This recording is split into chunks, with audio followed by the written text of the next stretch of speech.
a calm spirit, a settled soul. You can walk through fire and not be burned. Some of y'all are losing sleep over battles that don't belong to you. You're reacting to everything, feeding every fear, answering every devil that barks. But God didn't create you to be reactive. He created you to be rooted. So I came with a word today. I came with a mission. And I came with a message. If you'll give me a few moments of your time, I'll show you how to anchor your thoughts, how to silence the noise, and how to train your mind to be calm in every situation, not some, every. Are you ready? Because we're about to shift something in the atmosphere. We're about to take authority over anxiety. And we're about to walk into the peace that passes all understanding. You know, one of the most misunderstood things in this life is the power of stillness. We live in a world that praises noise. It rewards the loudest voice in the room. It promotes hustle, chaos, and constant motion as if peace is something for the weak.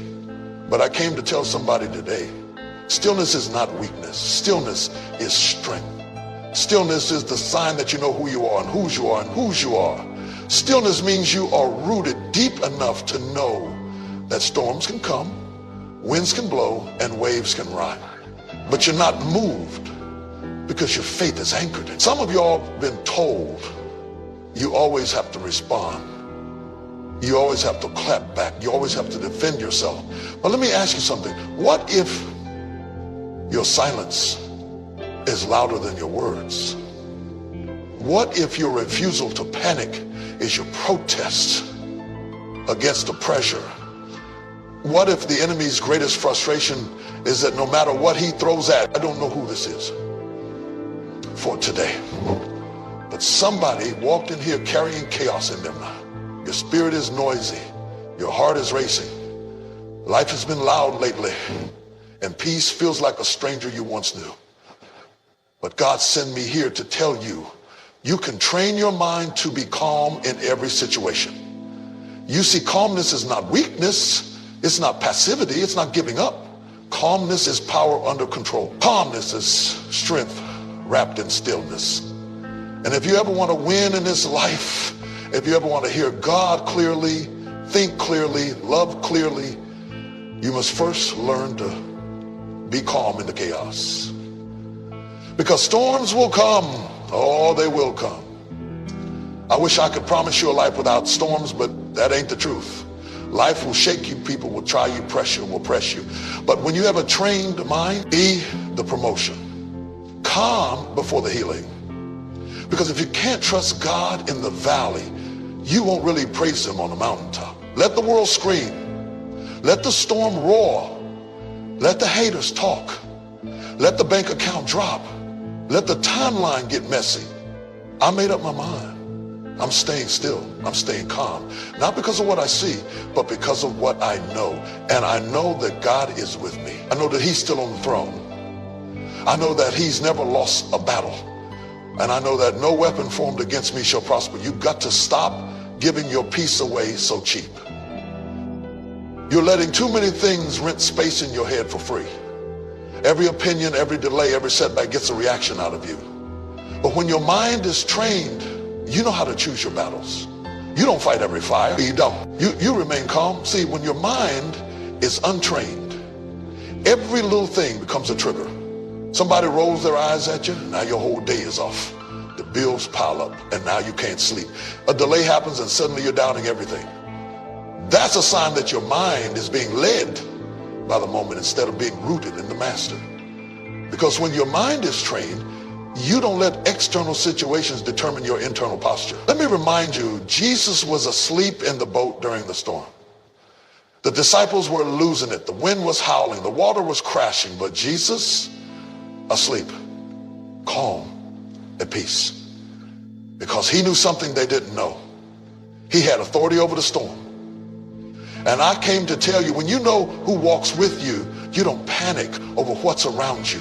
When you know that God has never failed you, you can lay your head down in the middle of the fight and rest like it's already finished. That kind of peace doesn't come from wishing. It doesn't come from pretending. It doesn't come from numbing yourself or distracting yourself. No, that kind of peace is trained. That kind of calm is built. You've got to make up your mind that I will not be moved. I will not be shaken. I may cry, but I won't collapse. I may tremble, but I won't give up. Because my stillness is not a sign that I don't feel it. It's a sign that I've trained myself to trust God in it. Some of y'all been waiting for the chaos to stop before you calm down. But can I tell you something?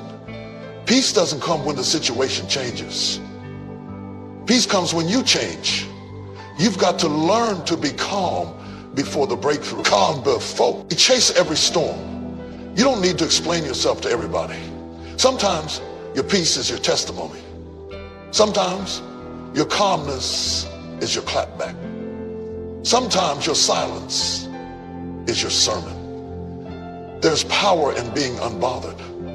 Not because you're numb, not because you don't care, but because you've decided to protect your peace like it's sacred, because it is.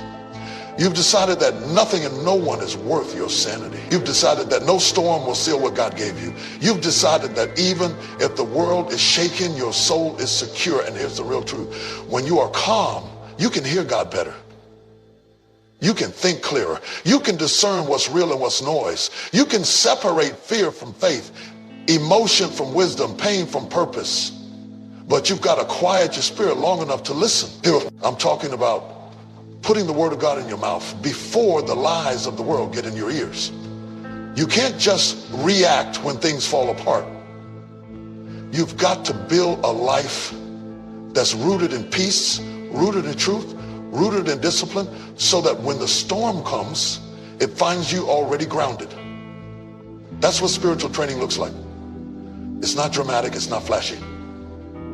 It's consistent. You train your mind by shouting into the storm. You train your mind by sitting in stillness and learning how to hear God whisper.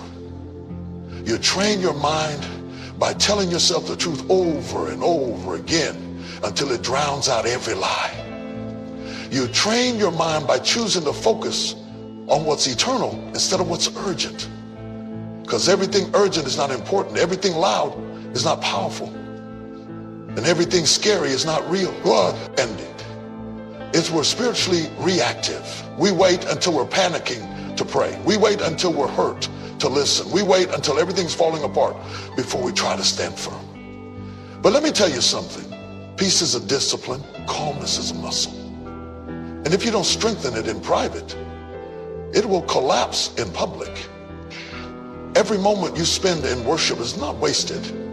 Every time you say no to the flesh and yes to the spirit, you're training your mind. Every time you resist the urge to lash out and instead sit in the presence of God, you're building calm. You're telling your soul, we don't live by feelings.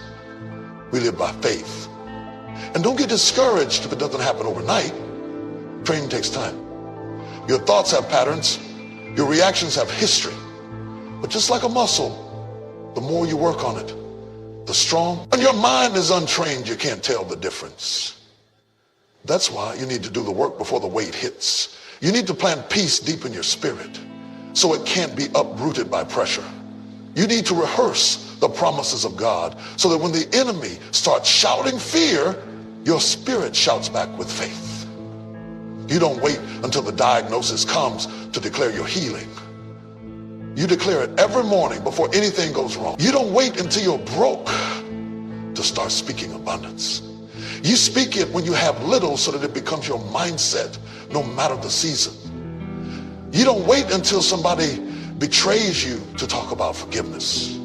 You walk in a posture of forgiveness daily so bitterness doesn't take root. That's how you train your mind. That's how you stay ready. The problem with too many of us got to sit still long enough to hear heaven speak. Some of the breakthroughs you're waiting for are delayed. They're drowned out by the noise in your mind. And until you get still, until you get calm, until you train your mind to rest in the promises of God, you'll keep reacting instead of responding. You'll keep panicking instead of praying. You'll keep spiraling instead of standing. So today, We're flipping the script. We're rewiring our response. We're taking authority over anxiety, because this peace I have, the world didn't give it, and the world can't take it away. I'm not moved. I'm trained. You can't wait until the storm hits to start preparing your mind. You can't wait until life falls apart to try and build inner peace. That's like trying to learn how to swim while you're already drowning, if you want to be. In the middle of the fire, you've got to train before the flames ever come. You've got to work on your mind before the attack. You've got to develop discipline when everything's going right, so you'll have strength when everything goes wrong. See, preparation is not just physical. It's mental, emotional, and spiritual.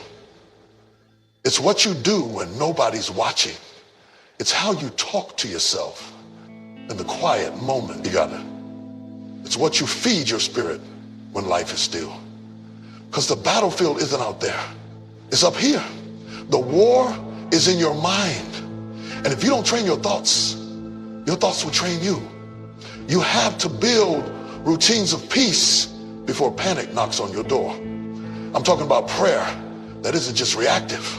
It's daily. I'm talking about waking up and commanding your mind before the day commands you. It gets. Every day you wake up and choose peace, you're getting stronger. Every day you refuse to panic and instead pause and pray, you're getting sharper. Every time you catch your thoughts trying to spiral and you say, no, I'm not going there today, you're reclaiming your mind. You're taking back control. And let me tell you, when your mind is trained, life hits different. You stop giving everything access. You stop panicking over every delay. You stop jumping into every argument. You stop looking for validation in places that once made you anxious. Because your calm doesn't come from circumstances, it comes from clarity. You know who you are. You know who God is. And you know that peace is not something you wait for. It's something you prepare for. There are going to be moments in your life when the world is spinning about your declarations. You've got to make it a habit to speak life, to speak faith, to speak peace until your spirit starts believing it, even on your worst days. What you meditate on will either heal you or haunt you. Some of us are emotionally stuck because we're mentally trapped. We keep circling around guilt, shame, what they did, what we lost, how we failed, and we wonder why peace keeps slipping through our fingers. But peace doesn't live in a tormented mind. Peace grows in a guarded mind, a renewed mind, a mind that's been surrendered to God. That's why the word says, be transformed by the renewing of your mind. Not your situation, not your job, not your bank accounts, your mind. If you don't renew your mind, your circumstances can change and you'll still be bound. You'll still think small. You'll still expect. If you don't catch it, it will lead you. You can't just let fear run wild. You can't let insecurity talk unchecked. You can't let doubt speak without being answered. When the thought comes, I'm not good enough, you respond, I am fearfully and wonderfully made. When the voice whispers, you're going to fail again, you declare, I can do all things through Christ who strengthens me. When your mind says, nobody cares, you remind yourself, God will never leave me nor forsake me. That's how you guard your peace. You speak back. And don't underestimate the power of repetition. The enemy doesn't just attack once, he attacks consistently. So if you want to defeat him, you've got to be consistent in return. You can't speak the truth once and then stay silent the next 10 times the lie comes back. You've got to be disciplined when people are looking to you for answers and everything in you wants to scream. But because you've trained, you'll be able to stand in that moment and say, I've already been here in my spirit. I've already walked through this in prayer. I've already prepared my mind for this weight, and I'm not going to fall apart because I've already trained for this battle. This is why you've got to train now before the storm comes, before the pressure hits, before the trial shows up. Because when you stay ready, You don't have to get ready. You've already built the foundation. You've already armed yourself with peace. And when the enemy tries to shake you, he'll find out. You're already grounded. You can't have a calm life if you've got a chaotic mind. You can't walk in peace when your thoughts are constantly pulling you in 10 different directions. Some of us are not tired because of what we're doing physically. We're tired because of what we're entertaining mentally. The battlefield is not always around you. The real battle is what's happening between your ears. And until you learn to guard your thoughts, you will keep forfeiting your peace. You've got to be intentional about what you allow to live in your head. Every thought doesn't deserve your attention. Every opinion doesn't deserve your agreement. Every fear doesn't deserve your meditation. Because whatever you allow to sit in your mind will eventually settle in your heart. And what settles in your heart shapes your actions, your attitude, and your atmosphere. Some of y'all are living anxious, still running loops in your mind.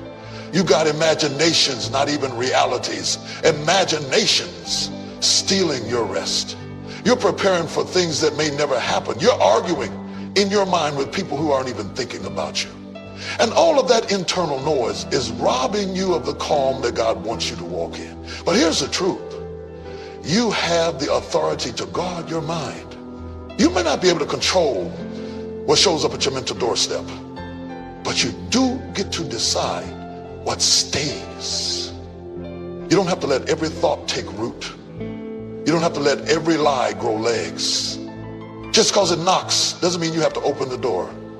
You have to start challenging those thoughts and asking, is this true? Is this helpful? Is this what God says about me? Because if you don't confront it, it will control you. Defeat. You'll still feel unsafe, even in safe places. But when your mind is renewed, when your thoughts are guarded, you can walk through fire and not flinch. You can hear bad news and not crumble. You can sit in the middle of uncertainty and still carry peace like it's your birthright. You got to get aggressive about protecting your inner peace. That means learning how to say no. That means walking away from gossip. That means turning off the noise that feeds fear and tuning into the voice that feeds faith. That means unfollowing some voices that speak confusion and surrounding yourself with voices that speak clarity. Because peace isn't passive. It's not just the absence of noise. It's the presence of order. It's the product of discipline, and it starts in your thoughts. Don't let a stormy thought create a stormy life. Don't let an anxious imagination steal today's strength. You've been given too much power to lies, too much space to worry, too much energy to what ifs. And now it's time to take your mind back, to reclaim your peace, to guard your thoughts like your future depends on it, because it does. You don't have to be at the mercy of every emotion. You don't have to ride every wave of fear. You don't have to keep rehearsing defeat when God has spoken victory. Train your thoughts, guard your peace.